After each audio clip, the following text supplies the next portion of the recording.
ఏం జరుగుతుంది అనేది, వీళ్ళ బిల్లులు ఏ మేరకు బాధలు ఉంటుందని నాకు తెలిసి రేపు నెలలో రుచి తెలుస్తుంది.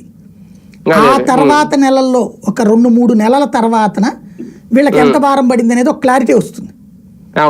ఆ క్లారిటీ వచ్చాక అప్పుడు జనంలో వచ్చేటటువంటి స్పందనే తప్పించి ఈ లోపు మనం చెప్పినందువల్లనో మనం మాట్లాడినందువల్లనో లేకపోతే ఎవరో అనుకున్నందువల్లనో రాదు. వాళ్ళ కరెంట్లో వాళ్ళ వాడకం ఎంత ఉంది. అయితే దీన్ని కంట్రోల్ చేయడానికి ఒక తెలివైన ఎత్తుగడేస్తున్నారు. మీరు అబ్జర్వ్ చేస్తే కరెంటు కోతలు బాగా పడుతున్నాయి.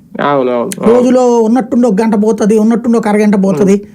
ఈ కరెంటు కోతల ద్వారా ఆ టైంలో వాడనీయకపోతే వాళ్ళు ఏమైపోయిందంటే మనకి 24 అవర్స్ పవర్ వచ్చాక 24 గంటలు ఫ్యాను, 24 గంటలు వేసి 24 గంటలు టీవీ, 24 గంటలు లైట్లు వేసుకుంటున్న రోజులు. దానివల్ల వాడకం ఎక్కువయ్యి కూడా బిల్లులు ఎక్కువ పెరుగుతున్నాయి.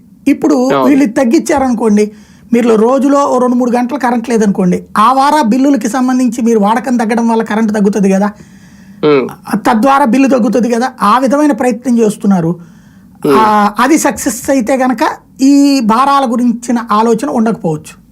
దీంతో పాటు నిత్యావసరాల మీద అంటే ఒకటి కూరగాయలు, కందిపప్పులు ఇదొకటి, అలాగే పెట్రోల్ డీజిల్ ధరలకు సంబంధించి ఈ ప్రభుత్వం వాటి మీద ఇంకా దృష్టి పెట్టే ఆలోచన లేదా? తాజాగా కందిపప్పు ధరలు అప్పుడు ఎలా ఉన్నాయి, ఇప్పుడైనా అంటే ఈ వ్యత్యాసం చూపుతున్నారు తప్ప ఎన్నికల ముందు ఇచ్చిన హామీ మేము వస్తే ధరలు తగ్గిస్తాం, మేము వస్తే కరెంట్ ఛార్జీలు ఇవన్నీ అవైతే కనిపించట్లేదు. ఆ దిశగా వెళ్ళే ఆలోచన లేదా ప్రభుత్వాలు? ఎవరు చేయరండి, నాటకాలు ఆడతానే ఉంటారు. ఇలా చేతుల్లో ఏముంటదంటే ఇప్పుడు కందిపప్పు బయట రేట్ ఎక్కువ ఉన్నప్పుడు వీళ్ళు దాని పేరేంటి డ్వాక్రా సంఘాల ద్వారా స్టాల్స్ ఉంటాయి కదా, రైతు